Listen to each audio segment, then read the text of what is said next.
All right. Hi, everybody. It's our CFB Talk 163.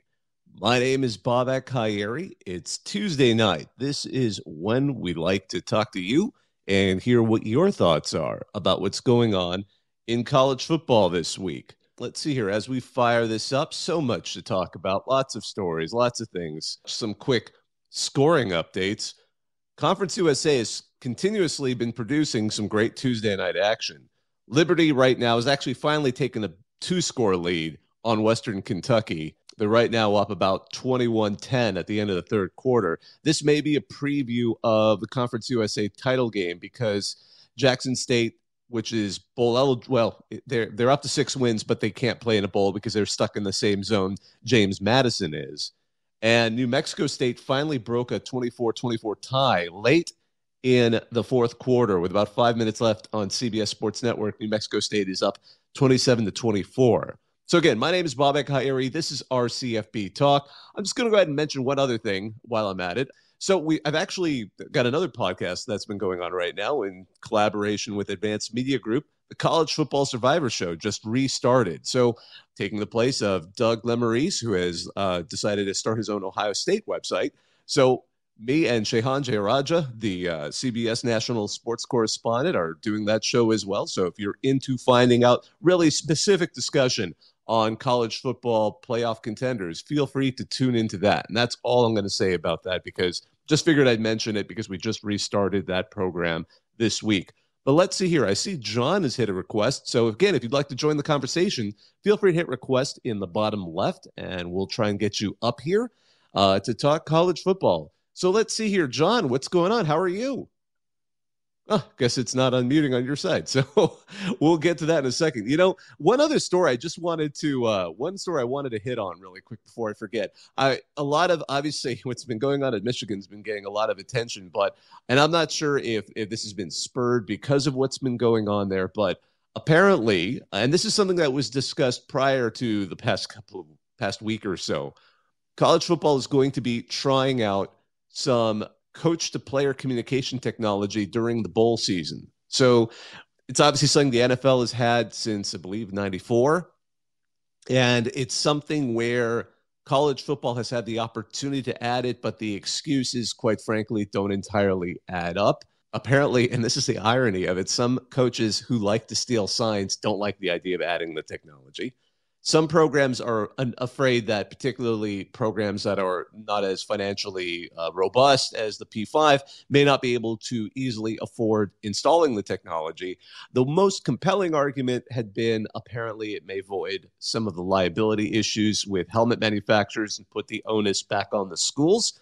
But regardless, I think a lot of people would like to see that technology in college football, and at the very least, they haven't quite figured out the entire details, but this bowl season, everything but the New Year's Six college football playoff, or maybe just the college football playoff, pardon me, will be trying to use some coach-to-player communication, whether they're wristbands that are digital or the helmet connection, we'll see. And I guess it's going to be determined possibly by the teams in each bowl, but that seems to be an opportunity, and I think that would be something, frankly, regardless of all the news that's been going on, it's something I would love to see as well. So let's see. We've got a bunch of people who have actually queued up. I'm going to try and go in the order I sort of saw people pop up.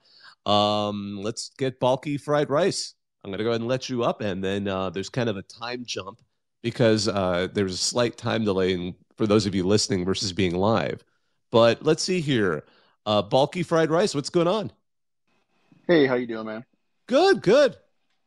I just got a quick sentiment.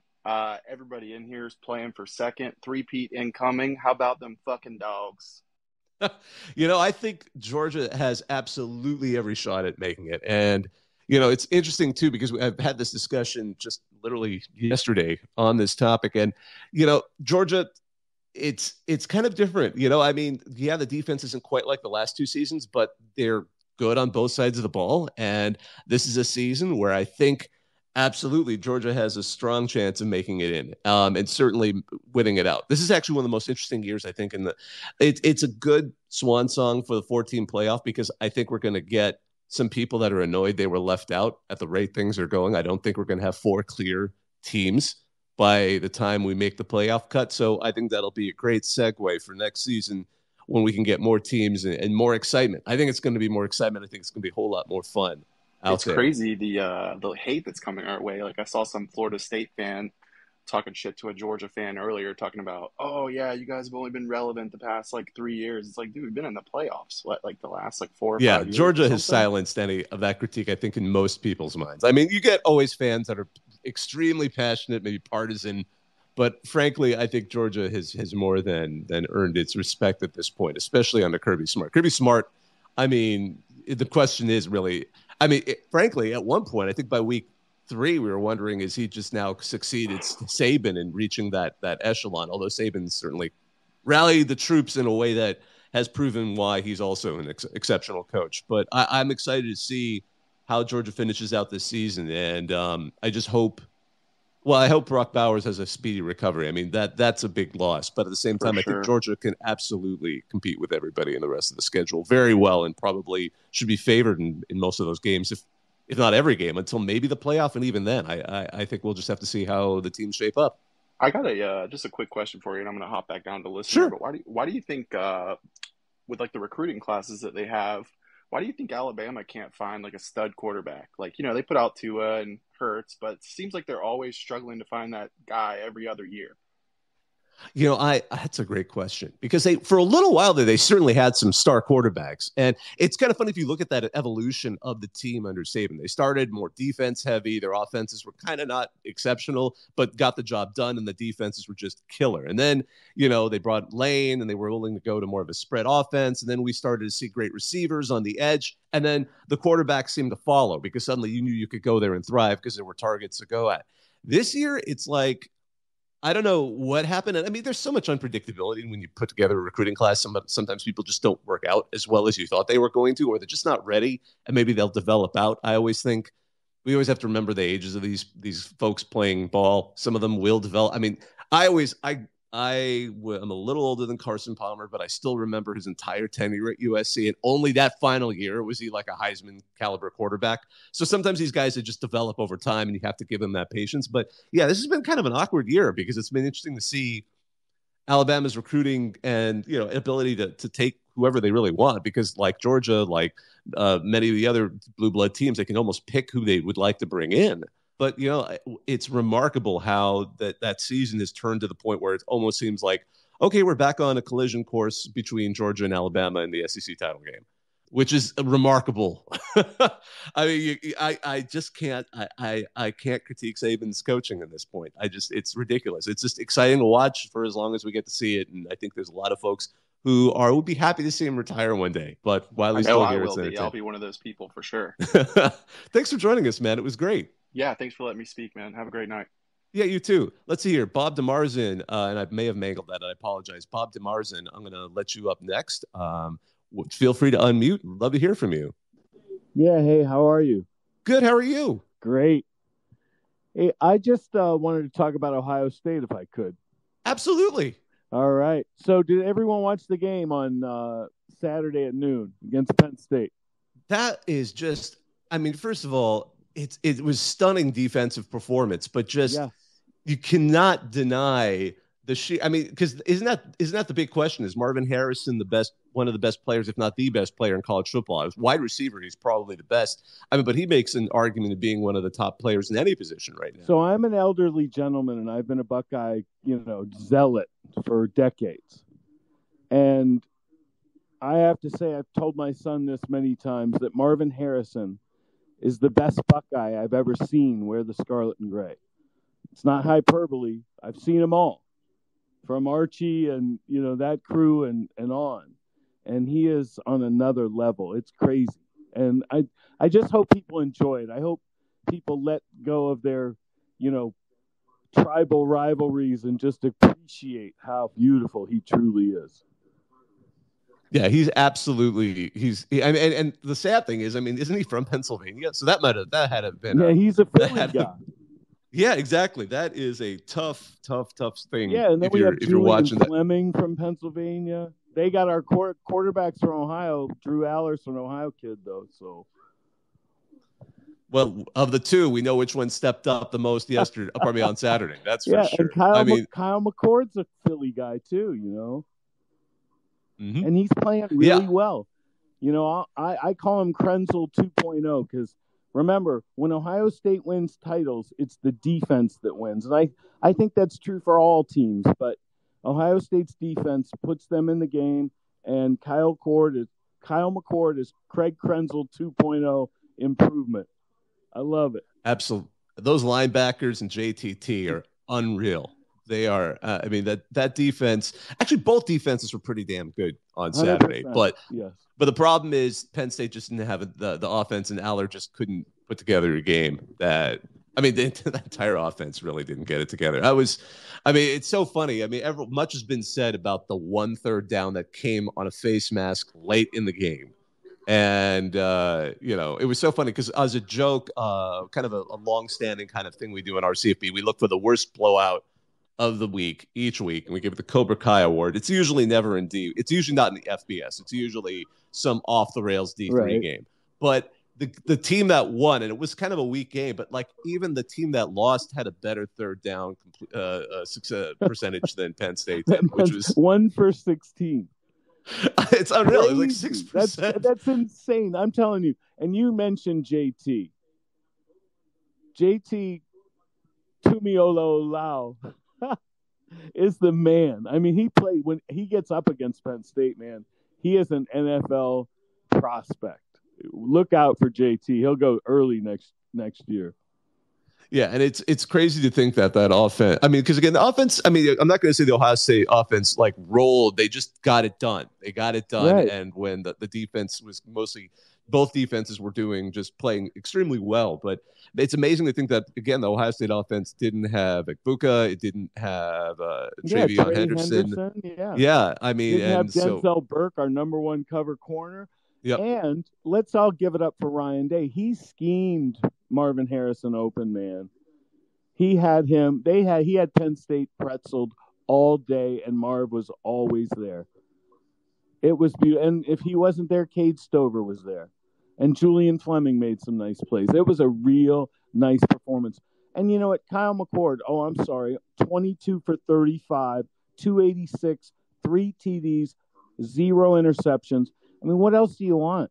And beat Penn State, a top 10 team, a great team. All respect to them. And Ohio State right now, I think, has probably the best resume just in terms of being Notre Dame and being Penn State. Other teams will get their chance as well to improve on that, but at least at this point, they've got those 2 statement wins, and when the lights have been on them, they've won. That's the bottom line, Is that all you can ask for? Lou Holtz were tough as nails. Yeah, good old Lou Holtz. Yep, that's right, man. He galvanized us. Oh my goodness, yeah, that would be funny too. They should it would be too much to. I mean, if it would be silly to dedicate a win to him, but that would be hilarious. Oh my goodness. Man, that's the galvanization that's going to propel us to the promised land. So I can't wait. Well, thanks for your time tonight. Yeah, thanks, Bob. Thanks for joining us. It was a pleasure talking to you. Let's see. I'm going to try and let John back on. At the very beginning, we tried to let him on, and there was a bit of a technical hiccup there. So, John, what's going on? Can you? Oh, there. What's working now? Hey, Bob, can you hear me? Sure can. I don't know what happened earlier. That was kind of weird. But how you doing today, man? I'm good. It's a little tiresome, but I'm just tired in general, just from stuff to do. But I can never get enough talking about college football. It's like energy just takes over. It's like the Popeye music, kicks up, and you just want to go at it. So yeah, there's so much going on right now. I mean, one of the other stories before I forget, and I know John, you always like to flatter me when I talk about this, but one of the news stories that's coming out is, and Ross Dellinger, who I always love his reporting. Apparently, it's interesting to see what's happening to Wazoo and Oregon State, because as we know, Pac-12 is just going to be them next season, the Tupac or whatever you want to say. But they're apparently currently, and it's still in the initial discussions, or at least the middle of discussions. They're trying to work out apparently an alliance proposal, which I don't like that word after what happened with the last time college football conferences tried to form an alliance, but they're trying to figure out something that could apparently work with the Mountain West. And it sounds like, because again, part of the problem is they're still in the middle of litigating with the rest of the Pac-12 in terms of who's going to get what as a conference kind of, handles their separation. But it sounds like one of the interesting plans here, it almost sounds like they're going to try and work with the Mountain West to create maybe a series of 8 games. They're trying to determine whether they would be considered conference games for the Mountain West or whether they'd be non-conference games. Would this be something like Notre Dame's relationship to the ACC in terms of play? But it's been kind of an interesting story. I mean, it's still a little early to say there's any final plan, but I know that's one of those things in the background that's been kind of hovering this season, especially after what happened in the just the crazy August we had with the implosion of the conference. So that story's been going in the background. I just wanted to mention that seems to be where we are right now. But John, what's your thoughts these days? Hey, sorry, I'm just going to test my speaker again. Can you hear me? Sure awesome. Can. Well, I just want to begin tonight. Just give me states. It's a little bit of humble brag about my own state, Virginia, of course. The state of Virginia had a great weekend, or just a great week in general. Liberty won again. They're undefeated. JMU is now ranked after beating a pretty tough conference opponent in Marshall. My Monarchs beat App State for the first time. UVA beat UNC. Virginia Tech had a bye week. If you're a Virginia Tech fan, it's probably better than any game at the moment for them. On the opposite side, though, I think I cannot remember a worse Saturday for a state than the state of Michigan. All 4 of their 5 teams lost. I believe Western Michigan lost to Ohio. Eastern Michigan lost to Northern Illinois. Central Michigan lost to a 1-win Ball State. Michigan, of course, they won, but they sort of won the battle. Currently losing the war with almost all their wins being questioned at the moment, and somehow they did not have the worst Saturday. Michigan State, of course, losing 49-0, and then having questionable trivia before the game even started. That trivia question has absolutely been one of the most. I mean, it's so ridiculous. For those of you who may not have heard about this, I'm just going to go ahead and go through the quick story because it's just so outrageous. It's so like what, because obviously Michigan State is listing badly, everything going on with the head coach being fired for just issues that are completely even when he's like, oh no, I only did blank. Even when he said like, I only did something, it was bad. But obviously the program is struggling. They're not doing well in the field, and then they're getting blown out. But right before the blowout, apparently the whole story is because at first it was so crazy. I remember when it appeared like in our feed here on our CFB, like we started sharing it for like this couldn't be true. So during the pregame, they apparently flashed a giant photo of Hitler on the scoreboard, but it was for a trivia question. But several people caught pictures of it because I think everyone was looking at the scoreboard like, wait, what the heck? And it was just like asking where he was born. But so a giant photo of Hitler gets shown in Spartan Stadium.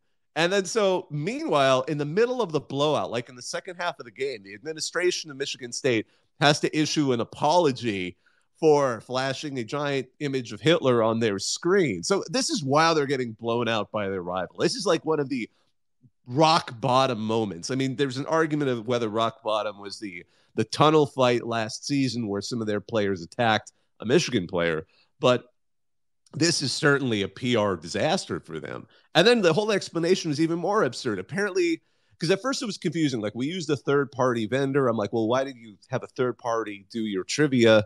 It turns out, actually, it sounds like somebody took something off of YouTube, which is like somebody produced a series of trivia questions that you can just toss up on any screen.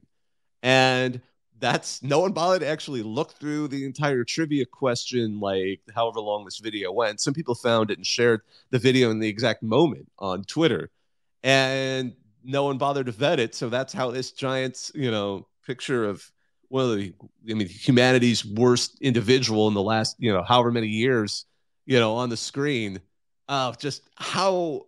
So yeah, Michigan State, for as good as Michigan did, Michigan State by far, like they were for as high as Michigan went in that game, Michigan State was the shadow.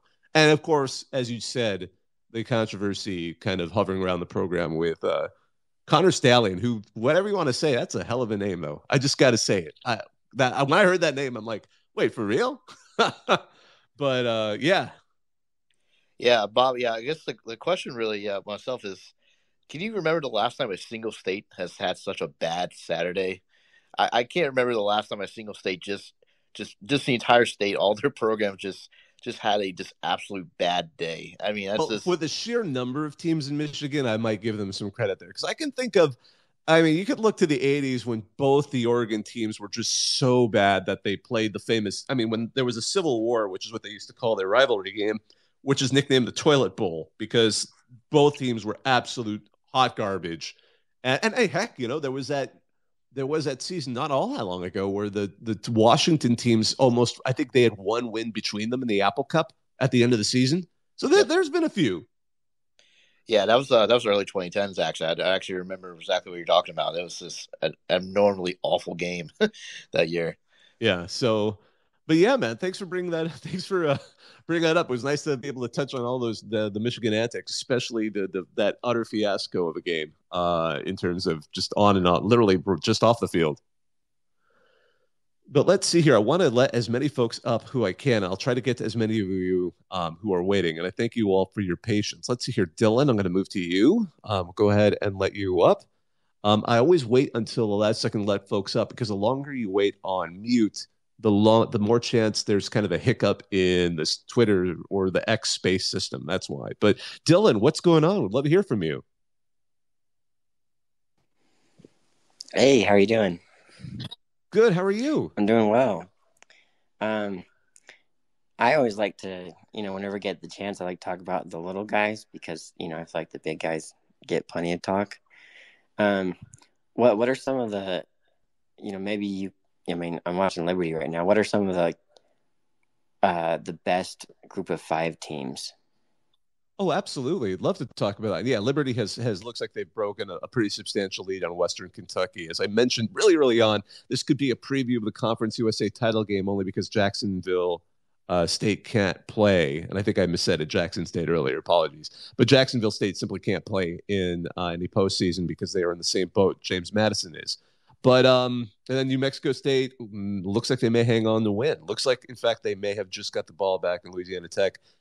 That's awesome. That means New Mexico State, by the way, is going to go to bowl eligibility with this win, but which is great for Jerry Kill. But going back to your bigger question, best G5 teams. I mean, I think right now it's between Tulane and Air Force. Air Force is currently undefeated. Their schedule is not too bad, especially looking forward.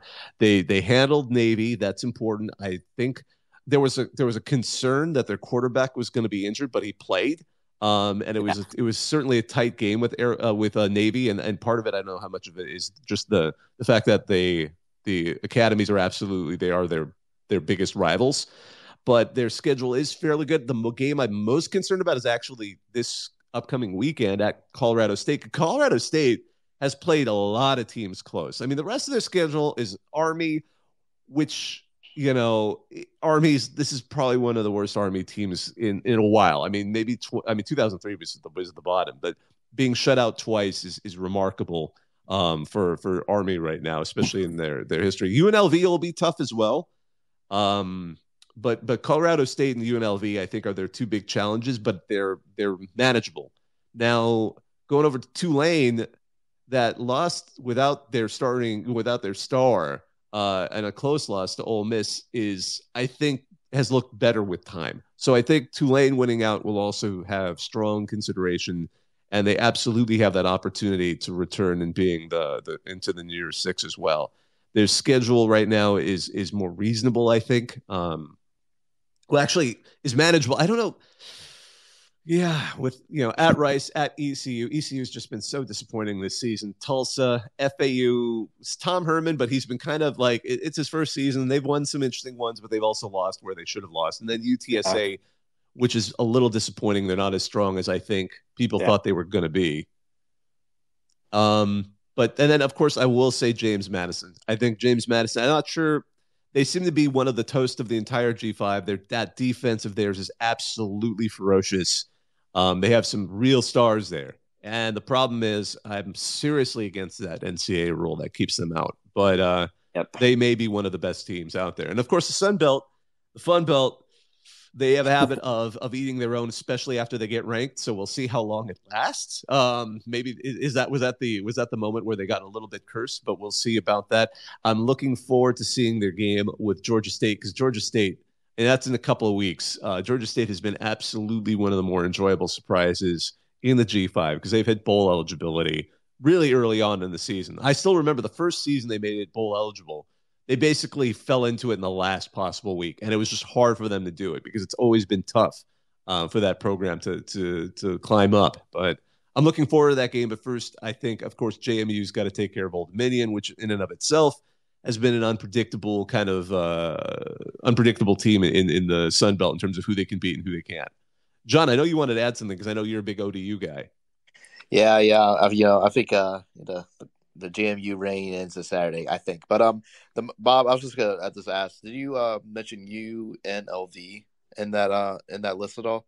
I went through it too quick. I think UNLV is a strong G5 right now. I don't think they're necessarily going to challenge for the top. And granted, their only loss was to Michigan, which, at this point, Michigan's been the most consistent team. I'm not going to say they have the marquee wins of some of the other programs. When every game they've scored more than 30 and they've kept the other opponent down to 10 or less. That's just consistency right there. So they seem like a strong contender and certainly playoff bound at this point. But UNLV, I think they're strong. I don't know. They got a little bit lucky in how their schedule is structured, so I'm not entirely sure if they're going to continue this level of victory. This level of winning all the way to the end. But to get where they are right now, especially in this first season for Barry Odom, is absolutely striking. But I mean, again, they go to Fresno State, they've got Wyoming, they go to Air Force. Like the toughest three teams on their schedule are coming up still. So that's why I'm a little bit.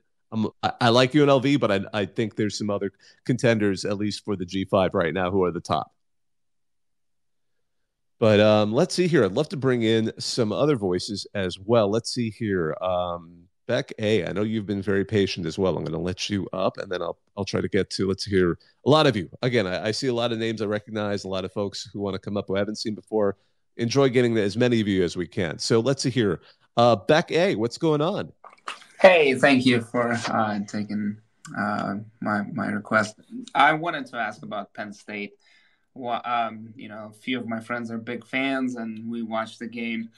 The offensive plan was trash. They could not get the run game going. On the defense, they would give 10-yard cushions every time.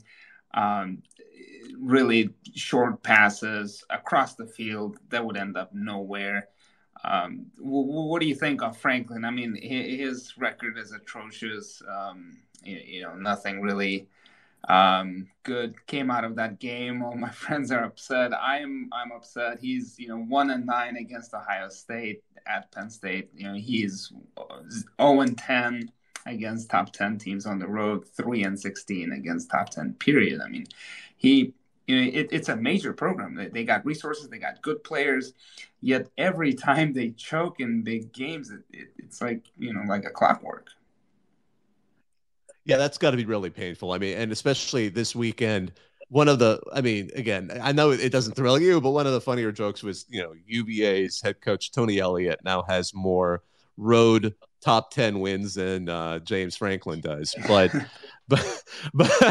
go ahead and I still can't believe UNC. But anyway, going back to Penn State, part of this law, I mean, there's so many layers to this, and you hit on a lot of them because James Franklin right now, and everyone remembers when he came out of a loss and said, Penn State is not yet elite. But this year, it seemed like Penn State had all the tools to compete at a top level. And, arguably, other than the offense really struggled. I mean, we've talked about it before. The offense absolutely struggled against Ohio State at a level that was almost comical. But Ohio State's defense has also been exceptionally good. So it's a weird one. I mean, we can in some way credit Penn State for also putting Iowa out of its initial misery, and then apparently Iowa imploded under controversial circumstances. But so Penn State it's like, first we'll see how they do against Michigan, and I think you have to give them all the way to that game to see if can they turn it around. Although after that game, clearly the offense is going to need to improve. But the defense was good. I mean, part of the problem was Marvin Harrison's just that good. I think that's a lot of it. I mean, both offenses struggled a bit, but Marvin Harrison was so exceptional, by far the best person on that, on the field in terms of the offensive player, that it just Penn State didn't have anyone like that. And again, as we've talked about, that's frustrating because he's, of course, a product of the state. I think the defense of Penn State is still exceptional. I think the problem with James Franklin right now is it's hard to put him in the upper echelon of elite coaches because, he keeps losing those big games, as you said. And then but part of, again, it's so awkward because I don't know, are we going to see a situation where how would you feel as a fan if it ended up where we see, let's say, and I'm not saying this is going to happen, but let's say we have exactly what happened last year where Ohio State, Michigan end up in the college football playoff, and then Penn State goes to the Rose Bowl. Would that be okay for you as a fan, or would it still just be too little? Well, I think, given how they are in the offense, that's fine. But Manny Diaz calls the defense plays, and maybe Franklin should stop play calling on the offense. He's not good at it. We saw it year after year. It's just there's nothing. All his plays are so conservative. In the whole season, they had only one pass over 30 yards. And I know, like, Drew Aller is new and whatever, but you played some smaller schools. Like they beat up UMass like 63-0. Okay, there's no explosive plays there in the air at all. I feel like they haven't practiced nothing but runs, and if that game doesn't show up, then games like this, like against Ohio State, gonna happen every time, and I am 90% sure Penn State is gonna lose to Michigan. I think it will definitely be a surprise if they manage to beat Michigan, but I wouldn't count it out for sure. But my goodness. And I should clarify, the Rose Bowl is a semifinal this year, so it wouldn't be the Rose Bowl, but whatever New Year's 6 that they would sub in for. But yeah, it's tough. I would just caution the Penn State fans. The season isn't over. That was a very close loss, although offensive didn't show up, entirely, or did show up, but that Ohio State defense is just, because I think the one thing we learned is Ohio State this season, they're defined by that defense. I mean, this isn't having C.J. Stroud or some, superstar quarterback. This is, some amazing wide receivers, a good running back who's unfortunately injured, and an absolutely astonishing defense. So maybe this is being a little bit closer. It's a little different Ohio State team, but certainly one that may be exceptional. So it doesn't help the loss all that much, Penn State fans, but keep playing. I mean, I would just see how the season works out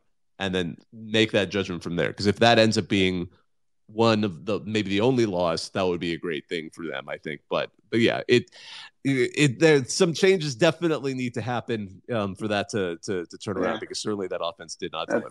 Seems to be the pattern every year. It's, hey, let's see until the end of the season. Well, my friends who are big fans for over 20 years, they're tired of Franklin. The only problem is his contract is an $80 million buyout, so they know it's not going to happen.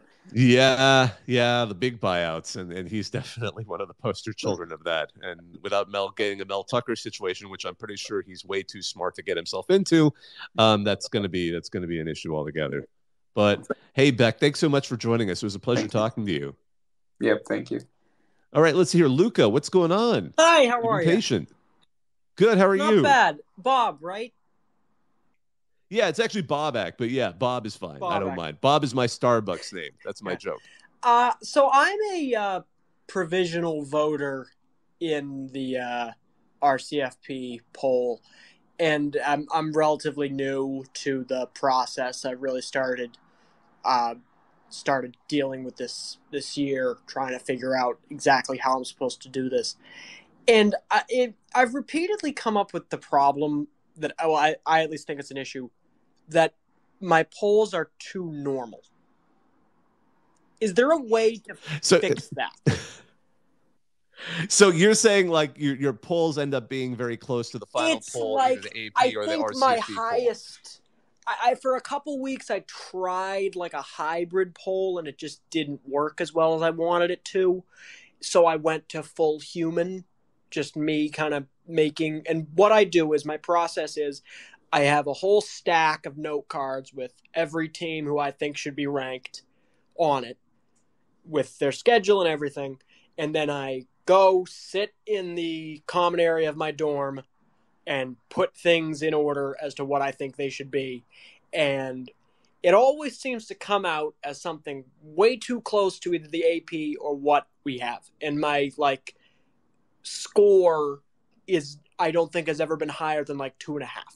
And I feel like I'm doing something. So you want to be a complete outlier? I feel like I've been doing something wrong, is what I'm trying to say. Is that a good? Wait. So because your poll is apparently matching, because I mean the AP poll is created out of consensus, and one of my colleagues, Bacon A. Draco, he's the one who creates that tweet that always gets around, where he compiles all of the AP voters ballots each week.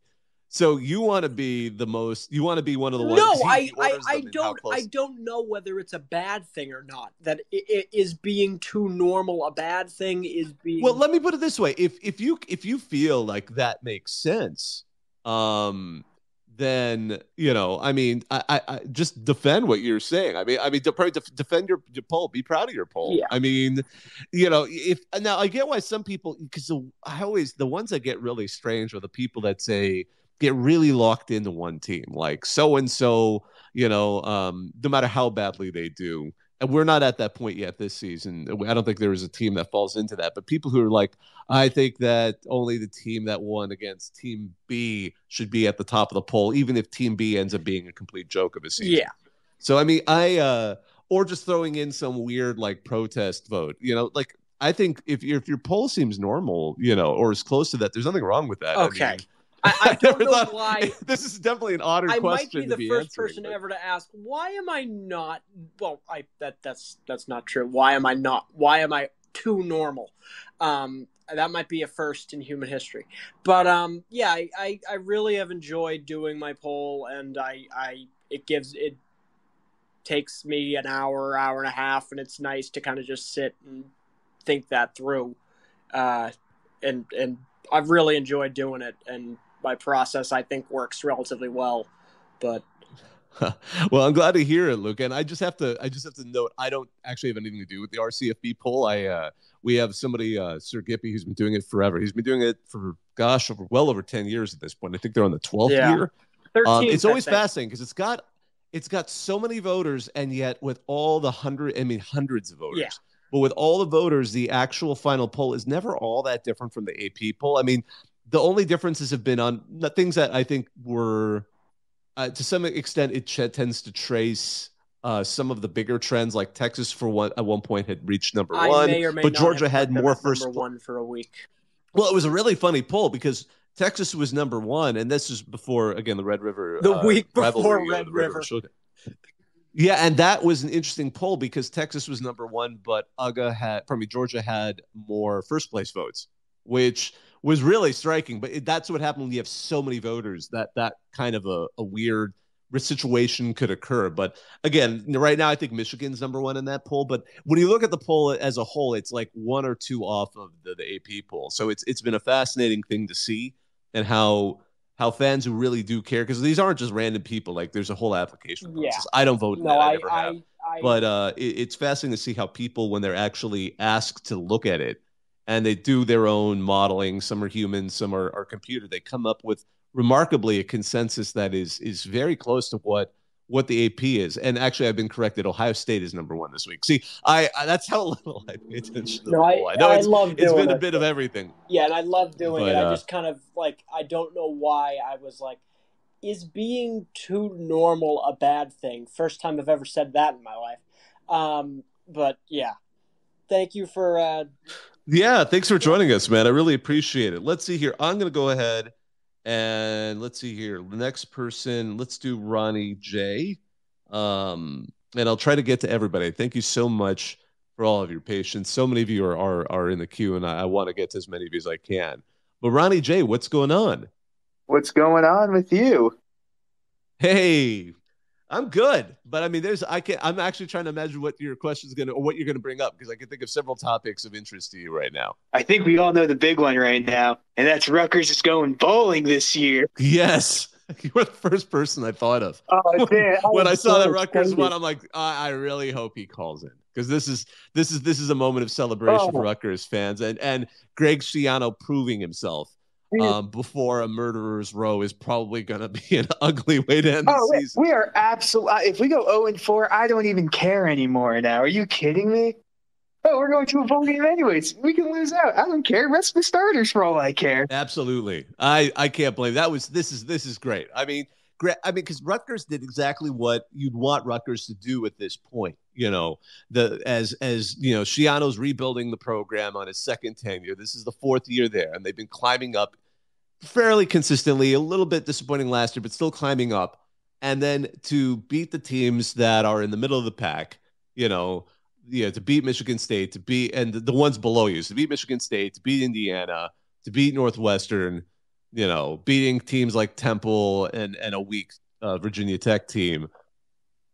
I think maybe they have a shot at. Iowa now is totally up for grabs. Is Iowa going to now buckle down and still kind of do that weird Iowa way of winning? I'm not sure, but yeah, obviously they've got Ohio State, Penn State, Maryland. Those are going to be a little tougher, but if they can get a win in any of those, that'll be just icing at this point. I think you're absolutely right. Rutgers fans, this is it. This is a successful Rutgers season.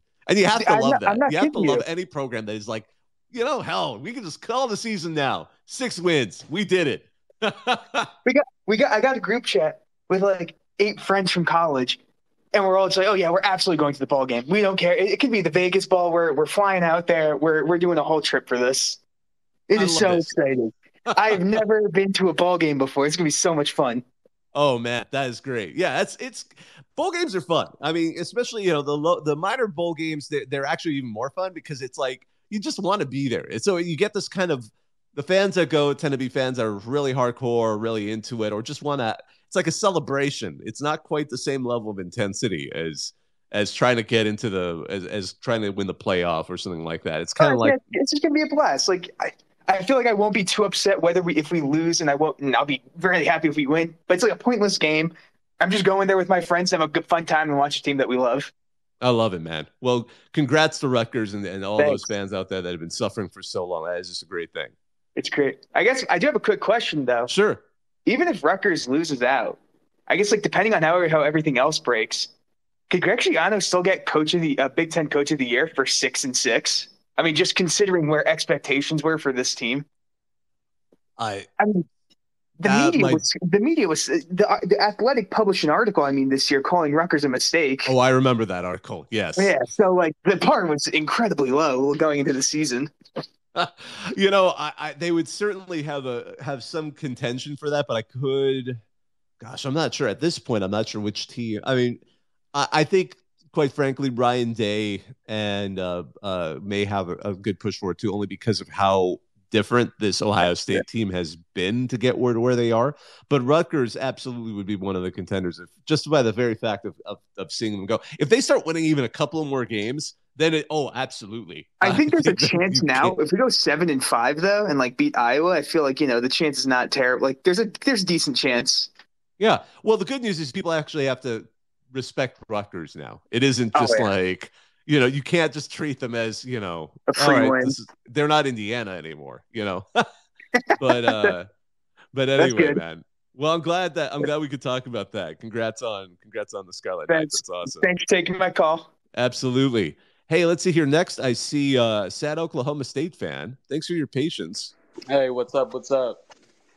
Hey, how are you? Good, man. I'm good. So, 2 questions. I remember a couple weeks ago I was in here and we had talked about the downfall of Oklahoma State. I just wanted to get your opinion on the turnaround that Mike Gundy's done, and also get your opinion on Ollie Gordon II, how potentially might be the best running back in college football right now, and he didn't even really start getting the majority of the carries until game 4.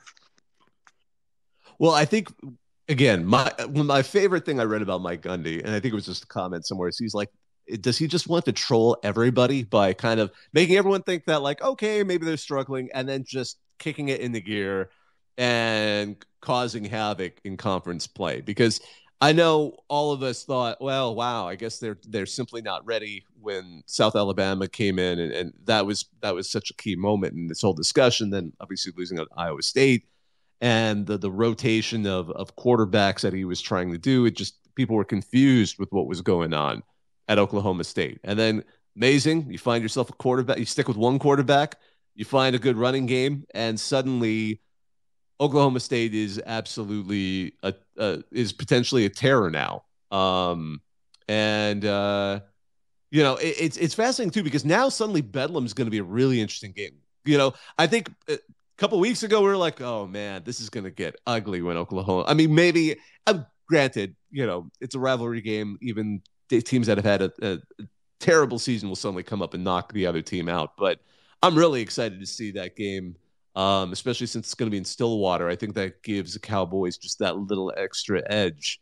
And I'm excited to see how they do, because right now the Big 12 is actually shaping up to be a lot more difficult, potentially more hiccups than we're expected. When early on this season, it seemed like, okay, it's just going to be Texas and Oklahoma and the Seven Dwarves, or however many teams there are. But now, genuinely, it seems worrisome. And it looks like either of those teams could lose to the middle of the pack. I mean, again, what we saw last week with Houston and UCF nearly unseating those two. At this point, I don't think there's any reason to think Oklahoma State couldn't potentially knock off. They get Oklahoma, but knock off Texas if they were to somehow meet them. But and maybe finish this season with only that one initial conference loss. It seems anything is possible, and that makes it a really exciting Big 12 to see. They're probably the most. They am in the ACC. I mean, the Pac-12 too. Actually, this is such a great season. The more I say it out, pardon me. I mean, all of these conferences, it's hard to find a clubhouse leader. I mean, there are some potential winners, but yeah, and I mean, the idea of Oklahoma State going all the way and getting to a title game where they might play someone like a Texas is very intriguing. I don't know if it would happen, but boy, imagine that. That would be the ultimate shocker, wouldn't it? But Oklahoma State shocked people before, so. That teaches us never count out Gundy. Never count out Gundy. That was like, I mean, you just can't. That he taught us all a lesson. He taught me a lesson. You can never count him out for sure.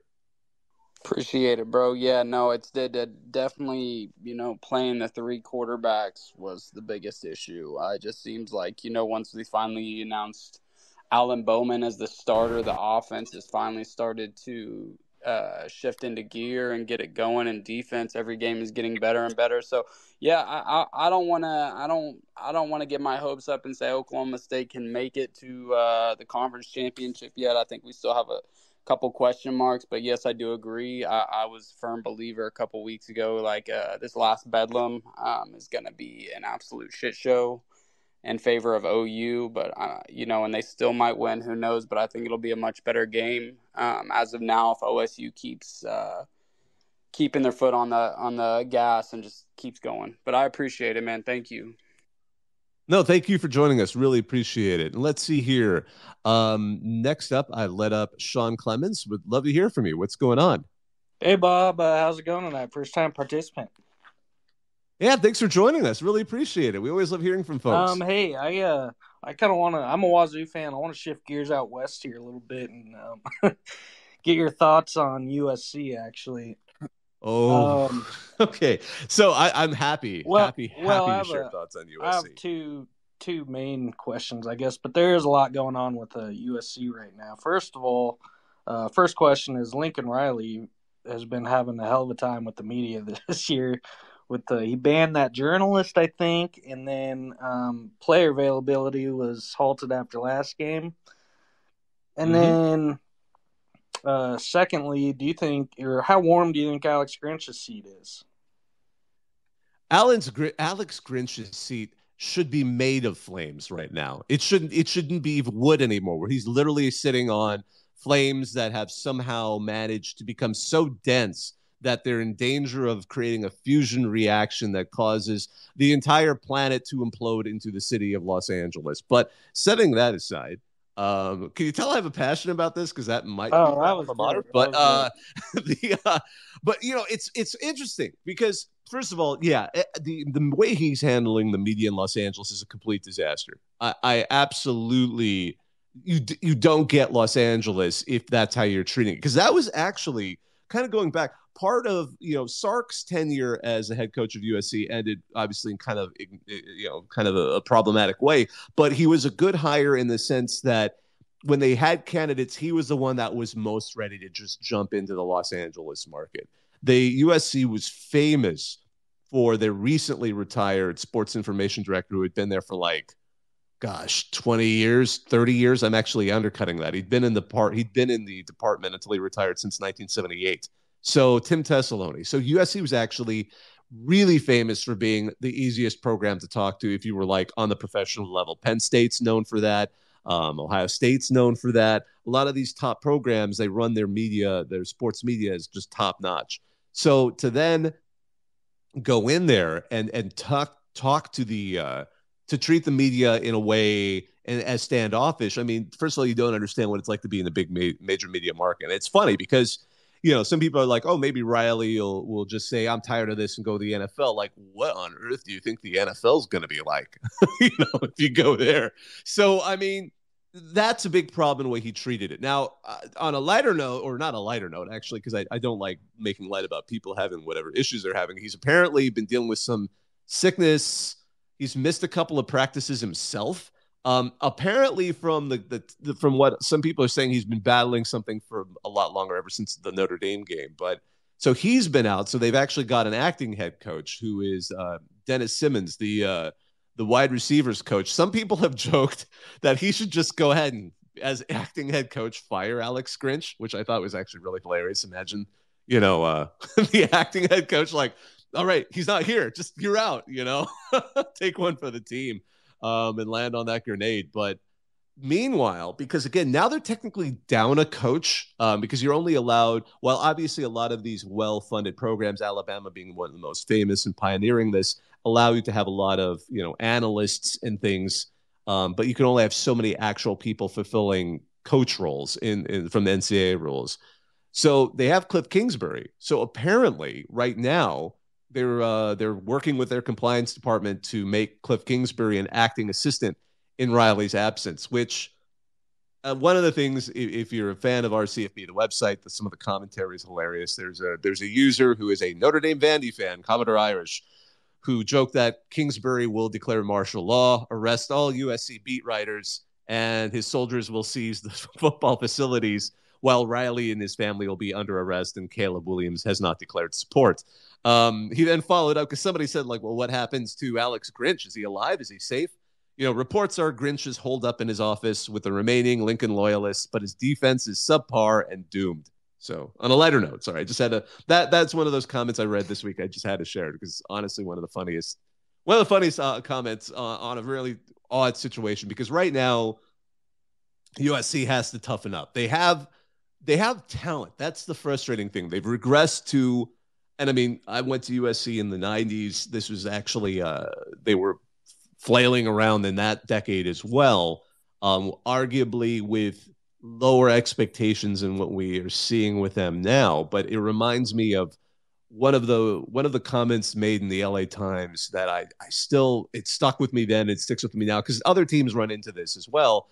All talent, no results. And that's the danger USC is in right now. It's like you have all this talent and it's just not being used and implemented correctly because they have some stars on defense in terms of talent. It's not quite maybe where they would like it to be, but they should be doing better than they are now. It shouldn't be that when Caleb Williams scores that touchdown to go ahead of Utah, that the moment the ball goes back to Utah, no one's really surprised that Utah was able to make it and score the game-winning field goal. I don't think anyone was shocked by that. That's the problem. I mean, no one was surprised by it. It was kind of like the inverse of when the Iowa game, the fair catch, they decided it was a fair catch, which negated the punt return for a touchdown.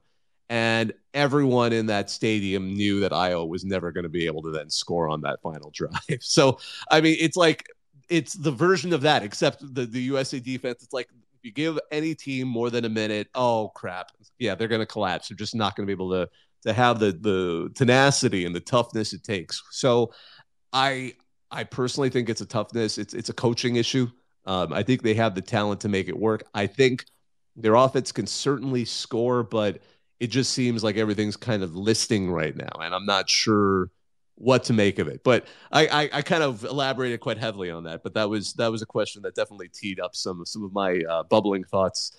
And right now, obviously, I think USC is absolutely out of the playoff race, 100%. So right now, it's just like, can they get it together? Because although they've lost 2 in a row, Notre Dame isn't part of the conference, so they're still in the conference race. So they could theoretically, compete for the Pac-12, but at this point they would be like a spoiler team. They're winning just to bring down the whole conference with them, which, if you're I could see some fans of the team thinking that way, but I mean, at this point, it's certainly Washington and Oregon's to lose, it seems. I mean, there's still some outlying chances from a few other teams, but USC is going to play Washington and Oregon later this season, so we'll see real quick if they have any shot. But at the same time, I wouldn't be surprised if the wheels came off a little bit more, and we see a team with at least 3 or 4 regular season losses at this point. So that's my thought. I appreciate it. Alex Grinch was on Mike Leach's. He was Mike Leach's defensive coordinator. Yes, Washington State. I swear that's he's still basically his entire career is built off of what people thought he did at Washington State. And in there, was it really just I forgot the guys. Was it Hercules? Mtaffa. Yeah, was it. I mean, are we crediting him for just having such a star defensive player or two on his? It's hard to say. Is Roy Manning on that staff?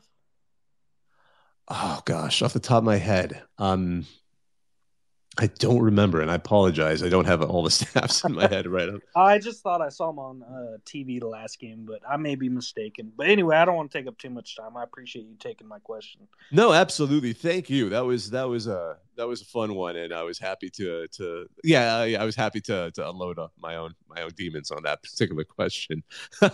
Thanks for joining us. Hey, John, I know you have a thought. I'm going to let up Ski Masks Murphy while I'm at it. Yeah. Hey, just regarding USC, do you think do you think Caleb Williams shuts it down for the year? I mean, it's not really much to play for on his behalf. I mean, he's no Heisman to play for, no national championship. Do you think he shuts it down? I mean, we got to remember a lot of these guys are competitors. I mean, no matter who they are, the reason they're so good at the game is because they love it and they just want to prove themselves. Now, if he did that would be, but at the same time, we know he's made that kind of, it's been said he wants to have some kind of stake in whatever NFL team takes him. So who knows? I mean, I think a lot of players are trying to test the waters of how sophisticated they can be, how much they can get. I'm not going to put too much aspiration on it because, I mean, now they're starting to see, while they're in college, some of the value they were already bringing to the team arrive in their pocket through NIL and through some of these other arrangements. But I would be a little surprised, but I wouldn't say it's completely out of line to see a player do that. But the player that does that will also have to know that how bad will that look, to a potential NFL program if you do that. I mean, that it would look strange as well. I mean, I think he's going to still try. It just may be fruitless if the whole team starts to kind of lose motivation. I do have to credit. I love Kyle Whittingham and that quote. I don't know if you guys heard it, because at the end of the game, he's like, they've got a Heisman Trophy winner at quarterback, so they're going to make some things, and that's just the way it is. But we've got ourselves a pig farmer at quarterback, so we're proud of that guy too. And yeah, everyone automatically went back and and checked to see Bryson Barnes' background and his CV on like the bottom line of his page on the Utah roster is, his family does have 12,000 pigs. And, he's an Eagle Scout apparently too. I learned that as well. All I thought of, and I know everyone's looking, oh, pig farmer, haha, cute farm. I immediately thought of the movie Snatch, which is one of my favorite kind of 90s flicks, because Bricktop gives this speech, the villain, about talking about, you can't trust a person with a pig farm because pigs can devour corpses like in no time. So I'm like, I'm not messing with Bryson Barnes at all, because they've got a pig farm, and apparently pigs can eat a body really easily. So that's all I'm going to say about that. You're awesome, Bryson. I love you. No critique from me. So anyways, let's see here. Ski Masks Murphy, what's going on? Oh, good night watching some Tuesday Night Football. But first thing I wanted to say was, I know everyone's saying the Pac-12 is, Washington and Oregon's to lose, but everyone's pretending like Utah doesn't have one loss and it's to Oregon State and they haven't won the Pac-12 the last 2 seasons. I think they're going to win it again, as it seems they always somehow figure out how to do. I love that you brought this up, because this is actually, I'm working now on this other podcast with Shehan Jeharaja for Advanced Media about college football playoff and trying to figure out who are the real contenders. Utah is in my could make it. I'm not entirely convinced because of Cam Rising is now out. Is definitely out for the whole season, and they've got a couple of other star players that are out.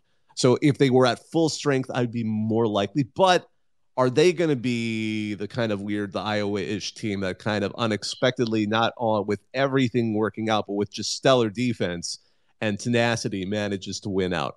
They are still out there, but it's just, without Rising, it's still a little tough to entirely go that way. And then, of course, they converted their safety to running back, and he just was all over USC. Vaki, he was unreal. So the entire Utah story is unique. They're in the back of my head is could they do it? They could, but it's just such a weird. Right now, they're being slapped together as they go along. So we'll see how they do with Oregon. Oregon's heading over there this weekend. It's a huge game. If they manage to upset Oregon, then I think we're going to start hearing about them a whole lot more. And then they'll get their chance to prove themselves against Washington as well. Before, and those Arizona teams, we cannot look past them. I mean, Washington,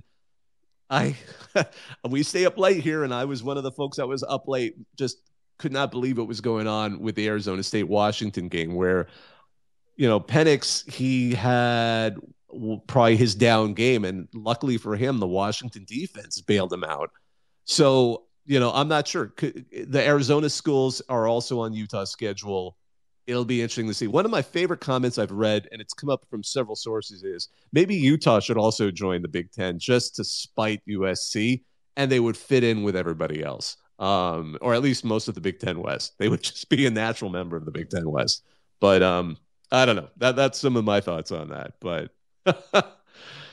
oh goodness! So what else, Ski Master Murphy? I think you just wanted to jump into the end of that, but I know you probably had some other thoughts you wanted to. And by the way, Blake, before I forget, I know you're in the queue, but I also wanted to acknowledge the fact that you pointed out that New Mexico State technically needs 7 wins for bowl eligibility because they were willing to do the Hawaii game. So the Hawaii rule, they played at Hawaii to get a 13th game.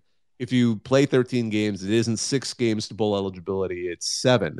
And they got their 6 today, so they're 6-3. So I still think it's quite feasible that they might be able to get bowl eligibility. And Liberty has won, and New Mexico State has won tonight.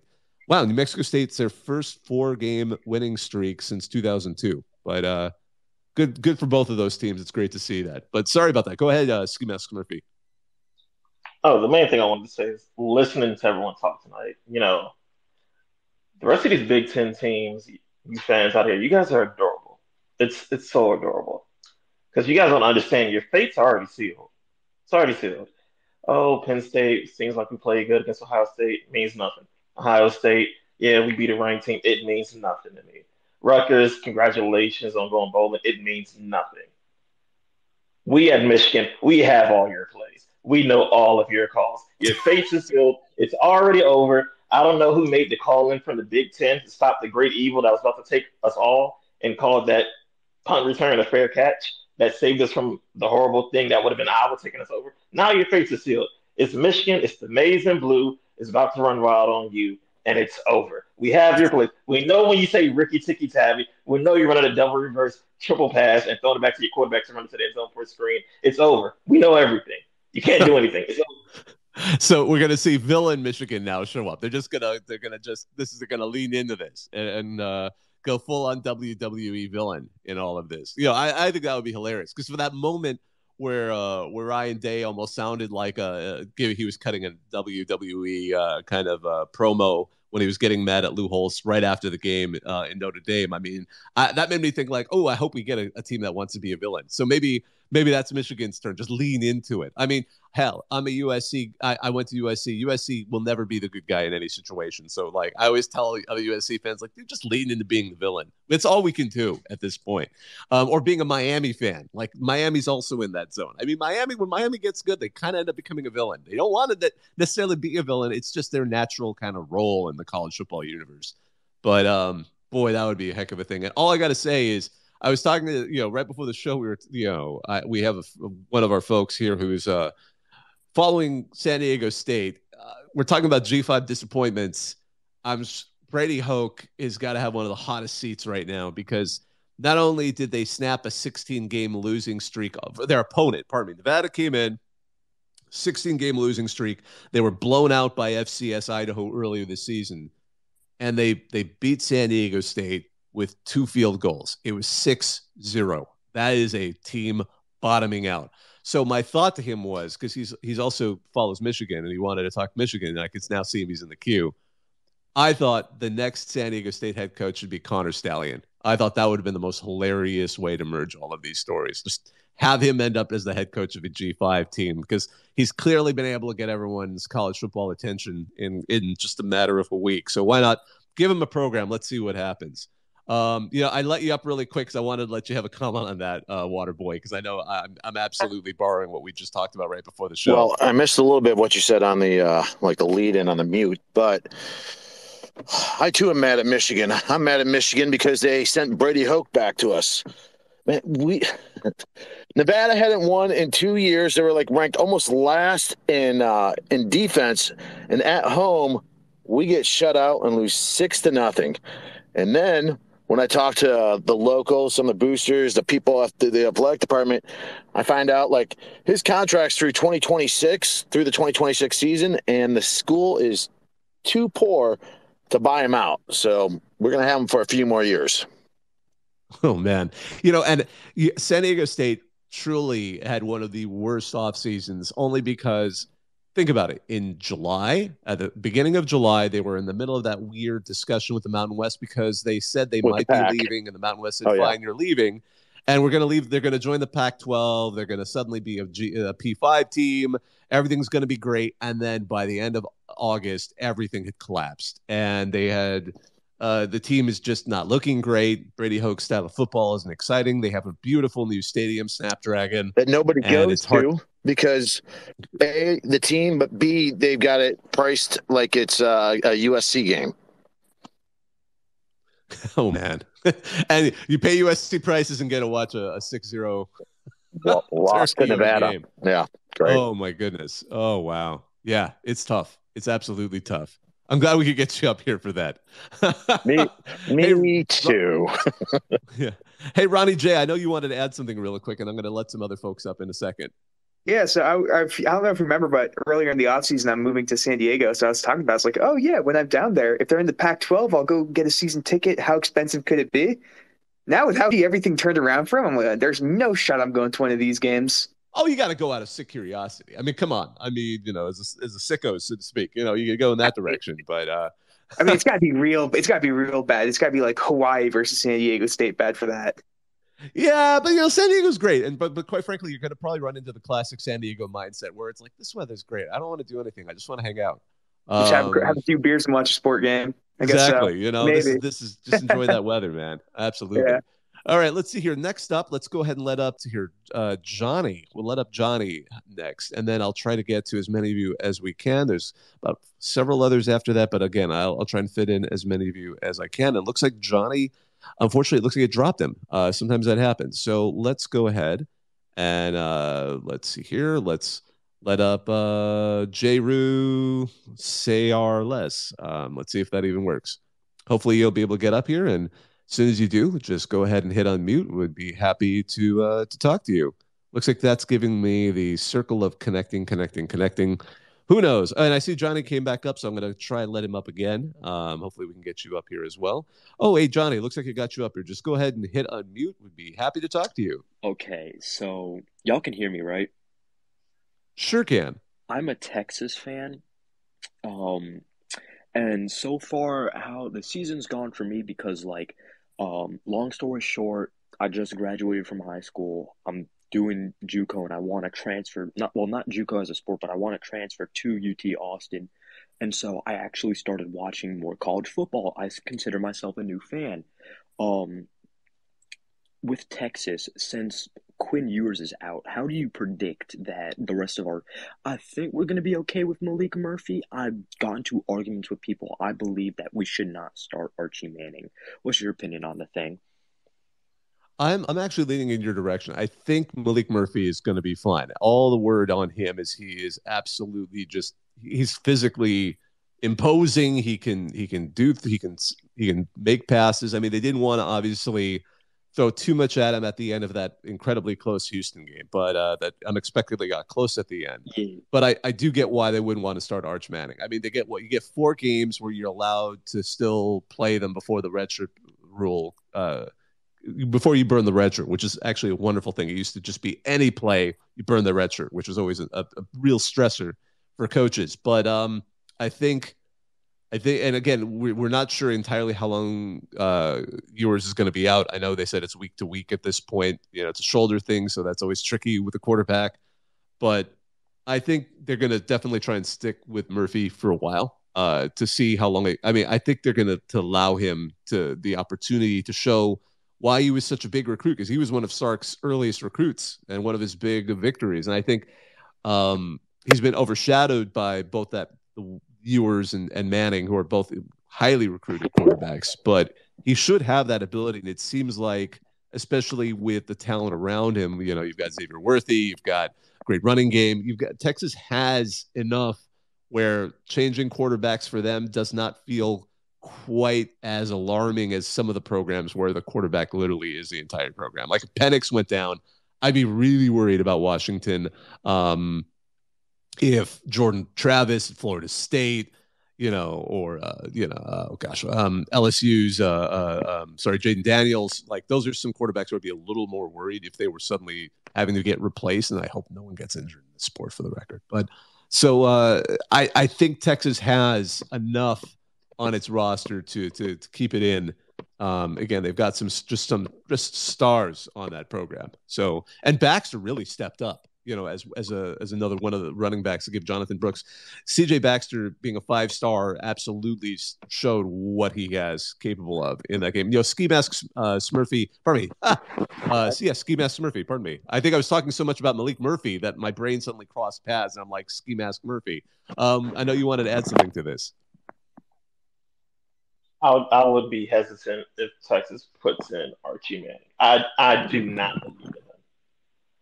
From all of his high school highlights, it looked like his team was playing enough for the middle schoolers, and knowing the way that the private school teams function in state football programs versus public schools, I don't think he's that good. Nor I had to check it a while ago. Like it looks like he didn't even hit any of like the major or common camps that the top like quarterbacks hit during like that circuit of like Elite 11, Spark, Nike Summit, and all of those. He only went to the Manning passing camp. I don't think he's gonna be the guy, because if he was, they wouldn't have Malik Murphy in. So don't get your hopes up on that. If they do that, cancel the season. Wow, that's a strong position on that one. I'll give the man the credit and assume that he can do it. But of course, we'll see. I mean, sometimes guys seem to have everything going, and then you put them in a tough game and they can't quite deliver. I mean, not to pick on Drew Aller, but that's what it felt like just this past weekend with Ohio State. He was the higher ranked quarterback. Everyone was expecting, especially after Sean Clifford, people were patiently waiting for Drew Aller. They thought he did well before, heading into that game, and then just like the entire offense laid an egg in the horseshoe. But Johnny, I know you wanted to add something more to this. Well, it's kind of another question, because since I'm still new to college football, I see everyone making fun of any time, because this was after Texas lost to Oklahoma, which I knew that was a huge game. What's the joke with everyone saying Texas isn't back? Or when Texas, I know I was happy when Texas beat Alabama, and everyone's like, "Oh, Texas is back! Texas is back!" Can someone explain So why is Texas back a thing? You know, I almost forget when that meme began. It's almost like the more years that pass, the more timeless it seems. I think part of the reason is Texas historically, and even before Mac Brown, had that incredible run and they won the national championship. Texas has been a program classically that is a blue blood that even in years where maybe they didn't deserve it would end up ranked in the preseason, and everyone was sort of waiting to see Texas be this Goliath. Even in years where Texas would struggle, have a piddling record, maybe make a minor bowl or even get a losing record, Texas was always getting a bit of a sort of a benefit of the doubt, especially in the preseason. And then in those early games, especially after a down season the year before, Texas would maybe have a good non-conference start and maybe defeat a team that seemed like it was stronger at the time, and then everyone would yell Texas is back, because there was a sort of, and it became kind of a, I think it originated with a certain level of genuineness and earnestness to it. But over time, it sort of became kind of a bit of a joke that anytime Texas has any kind of success, Texas is back. And I think maybe it's part of just the rhyme and rhythm of how those words sound together. It's funnier to say Texas is back than Oklahoma is back or USC is back. There's just something about the way Texas is back sounds. And I know, and actually, I'm going to credit one of our good friends here in the back of our CFB who sent me this. It goes back to Sports Center in 2016. I will stand corrected there, but Texas is back, folks, was a tweet by Sports Center, the ESPN Sports Center account, after Texas beat Notre Dame in 2016 in the opener. That was when it began. I stand corrected on that, although I'm pretty sure I'd heard it before. I mean, everyone really wanted Texas to be, and that was obviously a quote from one of the announcers saying it. And as we can recall, 2016 Texas went 5-7. So sometimes again that became kind of a mock thing, like, oh wow, Texas is back. They upset number 10 Notre Dame, and then they go on to absolutely have a mediocre season, and that Notre Dame team finished 4-8. So that's again the summary of it all, like a great non-conference game or a big game, and then is Texas back? No, they're not, and that has sort of become a running gag for the program. It's so funny. You made me feel so old just now because 2016 was apparently long. It makes sense. Like, I'm doing the math in my head. I realize how many years ago that was. But eventually, you too will be my age, and someone will say, "I don't remember something." And you're like, "That feels like it wasn't that long ago." But time slips by. Thanks for joining us, man. It was great talking to you. All right, let's see here. I'm going to go ahead and add Blake. You've been super patient, Blake. What is going on? So, Blake, whenever you get a chance, just go ahead and hit unmute. There you go. I don't mean to talk about Penn State a lot. We already talked about Penn State earlier, but I want to pose a question to some Penn State fans. Are you guys okay being just 10, 11 wins every year? I mean, I know the Big Ten's going away from the divisions and they're adding more teams, but even just look at Penn State's schedule next year. I mean, there's Washington, Ohio State, Wisconsin. I think they'll be better next year. I don't see Penn State being better than, I don't know, 10-2 next year too. And I was going to say James Franklin. I don't know. Even with Drew Aller, and I thought Drew Aller he wasn't even put in a good spot. I mean, you only run the ball 20 times against Ohio State's defense at the shoe.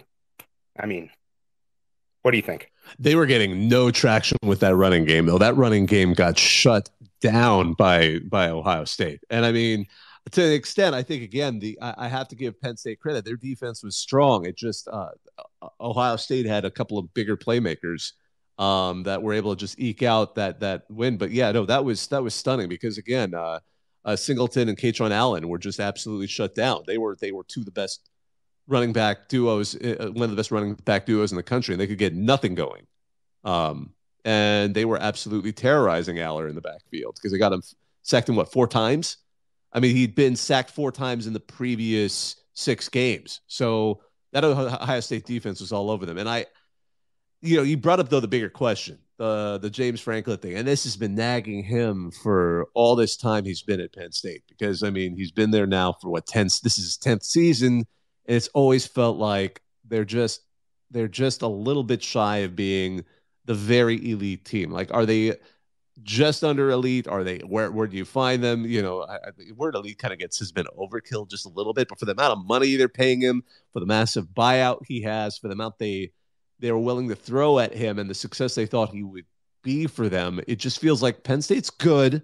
They're a good team, but they're never quite able to break through. And they've had some, awkward seasons there. I mean,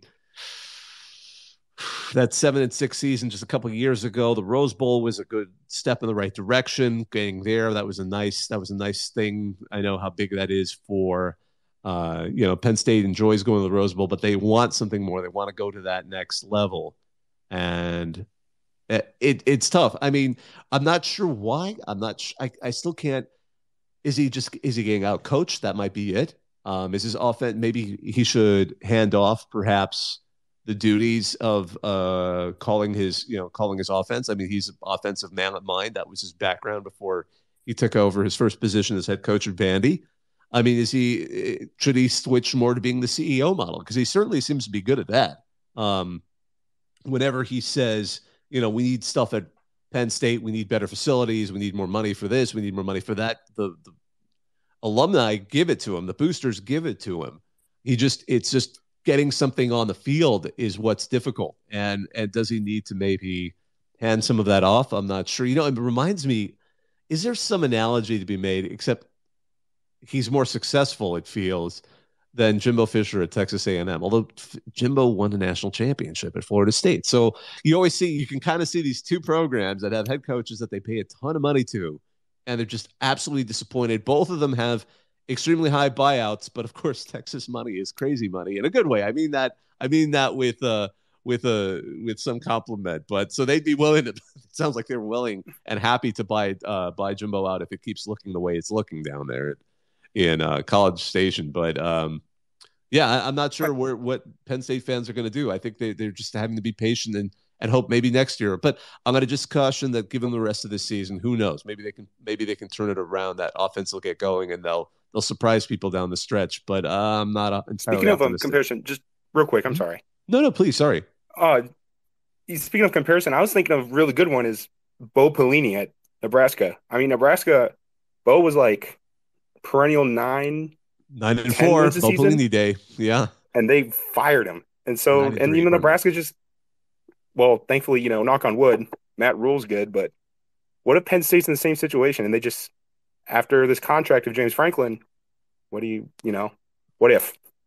Oh yeah, I agree with you. That's always the big fear. What if you end up bringing, because USC's had that problem for many years, and now Lincoln Riley's, we'll see if he can turn it around. But I mean, USC's classic after Pete Carroll left, never quite seemed to be able to catch lightning in a bottle again. It just was kind of a clunker after a clunker. So sometimes it happens.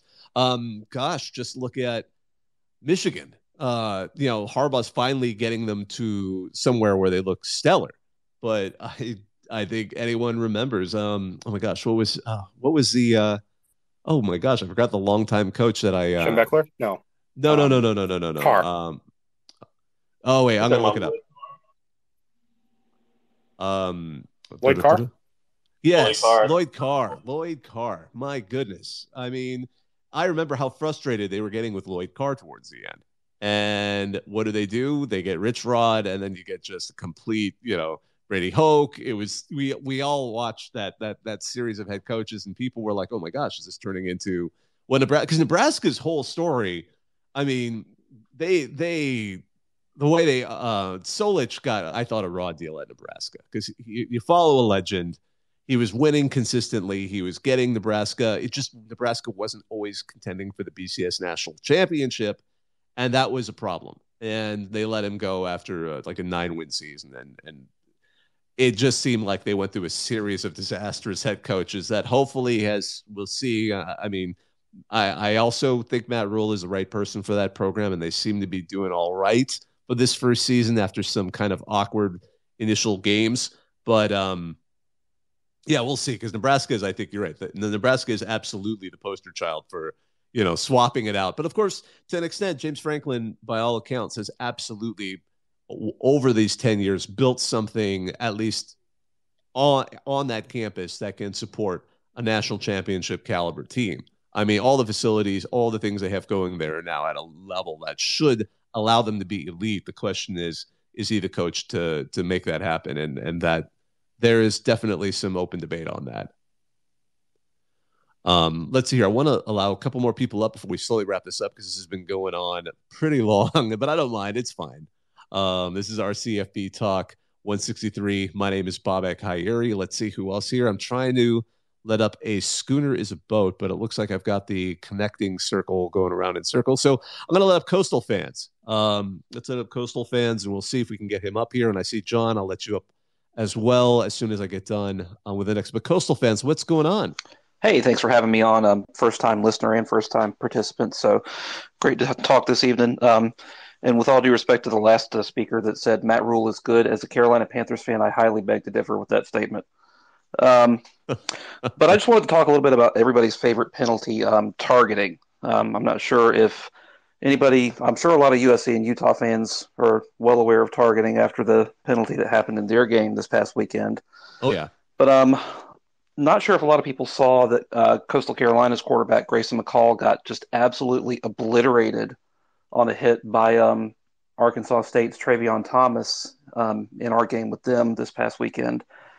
And it was not called targeting. And if you go back and watch the hit, you can tell as soon as Grayson was hit, he was out immediately when he was hit. He was down on the field so long that ESPN they popped in for like 30 seconds to say, hey, he's still down, and then they just went back to commercial. And it was kind of scary to watch him laying there not moving for a while. And now we're seeing tweets from like our university president and other officials saying, we just hope he makes a full recovery. So his season might be done. And that hit was just flagged as a 15 yards, unsportsmanlike, la-di-da, go about your business. Yeah.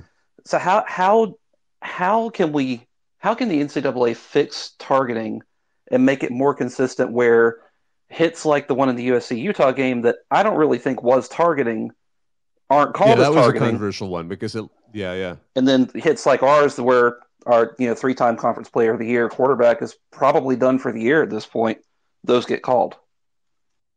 Yeah, this has been McCall is an amazing quarterback, and I didn't realize that's how he got knocked out. I did hear that he was injured in that game.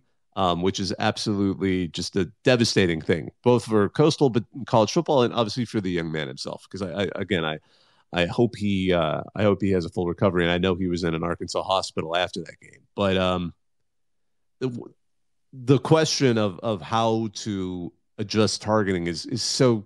The problem is it is somewhat subjective. A lot of it is one of those safety rules that has a subjective factor to it, which can be problematic when implemented on the field. I mean, we saw that on an equally controversial play, but not a violent play.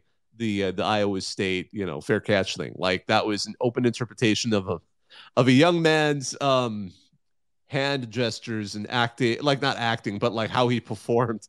He was a little too animated when he was pointing to things on his players, and then the referee thought it was a fair catch on review, which we'll set aside that. But going back to targeting, that's a problem because with Bear Alexander's targeting penalty as a USC player against Utah, the call was like, well, it looked like he was trying to pull out. It didn't look like he was actually targeting. It just their masks touched, or that's problematic. But at the same time, you get it because you're trying to avoid the gray areas. But then when they miss calls, there have, I guess, after the fact, calling it targeting, I'm not sure.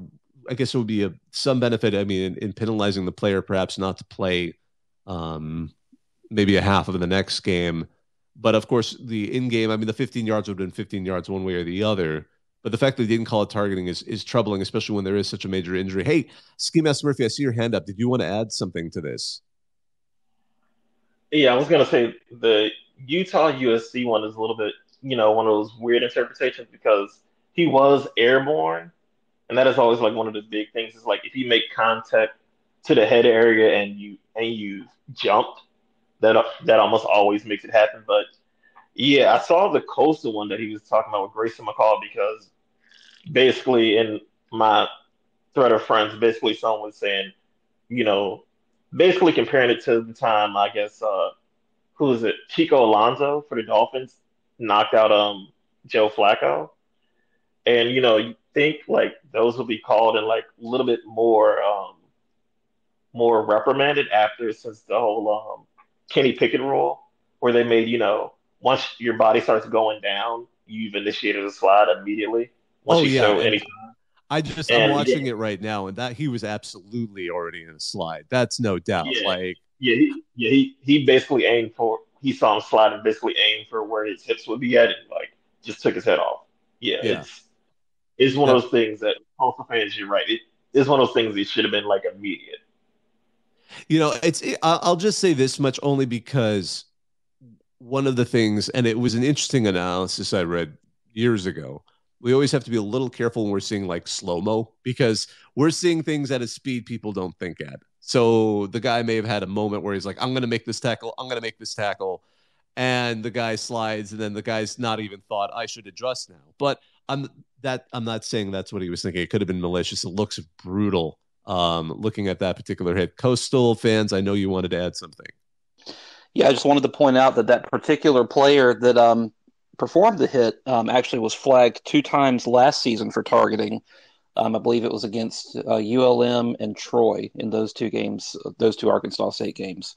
So I don't know if they need to increase penalties. I know if you get flagged for targeting, like I think it's like 3 times in a season, you get some pretty hefty suspensions or something. But I don't know if maybe they need to think about like over the life of your career. I don't know what they do, but I'm just shocked that the Sun Belt Conference to this day has not come out and said, hey, yeah, this really should have been targeting. We've reprimanded the refs, something like that. They've said nothing. They're completely silent on it. And it just sickens me that they want to talk about player safety and they allow stuff like that to happen. Yeah, that is absolutely interesting because being reviewed, that should have been reviewed for targeting, and it should have been an easy call. Well, hey, thanks for bringing that one up. That's a shame of a play. And Grayson McCall is such an amazing player. I hope he gets better and can find some success beyond just college football. And I hope he does because he's an absolute delight for the sport. Let's see here. I want to go ahead and let up the last person in the queue as I slowly wrap this up. But I do want to allow him because he's been super patient. And watch, it's not going to connect him. Just watch. This is always how it ends up. But we'll see if John gets up to the stage, and I'll let him talk. As I'm wrapping this up slowly, I want to make sure we got everything here. There was so many topics this week. Obviously, we only lightly talked on Connor Stallions, and I think that's appropriate because that story is developing. I'm not sure how far it's going to go. I just want to caution. We've seen so many of these things where it ends up being minor. The funny thing that I found fascinating is the rule that he violated was put into play, and I credit The Athletic for a good little write-up on this. It was created in, I believe, 94. The NCAA changed the rules just so that it was a cost-saving measure because some teams just couldn't afford to send scouts everywhere. So they said, all right, none of you can send scouts anywhere. So that was where that rule came from. I thought that was kind of a fascinating one. So I guess, Akron, you're still okay. You don't have to worry about funding that. But one day the Zips will rise and you will all fear the Roo. But not anytime soon. Ski Master Murphy, I saw your hand up. Yeah, I was also going to mention sort of like the reasoning for the rule is a little. It makes sense. I don't think anyone ever thought there was a rule against going to your opponent's games and watching them.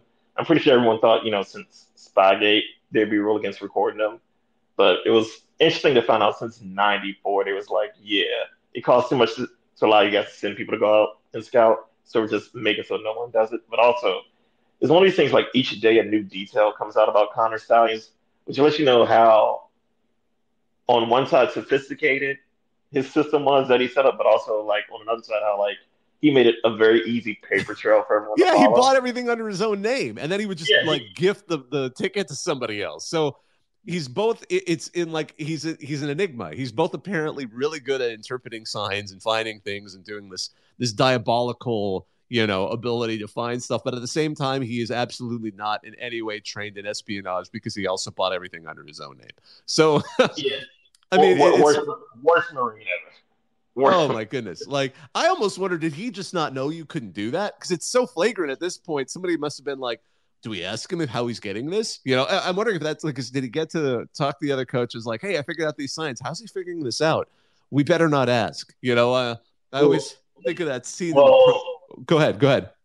well, it's one of the things where it's like now at this point it's sort of like they basically the coaches had to know because of even today I watch Buckeye fans. Of course, they're going to complain because it's us, but they made a very good testament by posting the first drive of last year's Oh, I've game, seen that. Yeah, where he's on the and sideline. Yeah. yeah, he's on the side.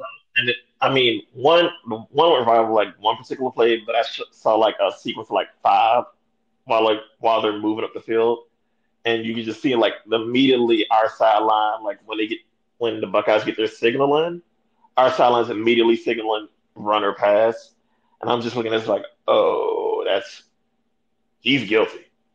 That's a guilty man. Oh man, it is just this is the kind of drama that makes college football fun because the stakes are so low, but at the same time people get really angry about it. So it makes it fun for those of us who aren't necessarily parts of the two teams. I'm going to tell you that much. This has been absolute pure entertainment. It's like, and I love it, because at one point, somebody even asked Deion Sanders on the subject, and people were like, "Oh, I forgot Deion Sanders was even part of college football for a moment." But thank you for bringing up Deion. I'm so glad we now get him in as part of it. And for the record, he said he didn't really care. He thought Michigan was fine doing whatever because it's like you got to stop the play anyway. But I guess we will then have to wait to see what Draw Rule has to say about all of this. Let's see here. I'm going to go ahead and slowly wrap this up. Wow, we've been going for over 90 minutes. Wonderful. So this was our CFB Talk 163. My name is Bobak Ha'Eri. And, I'll just do one last plug. I've also started as part of an existing college football podcast, College Football Survivor Show.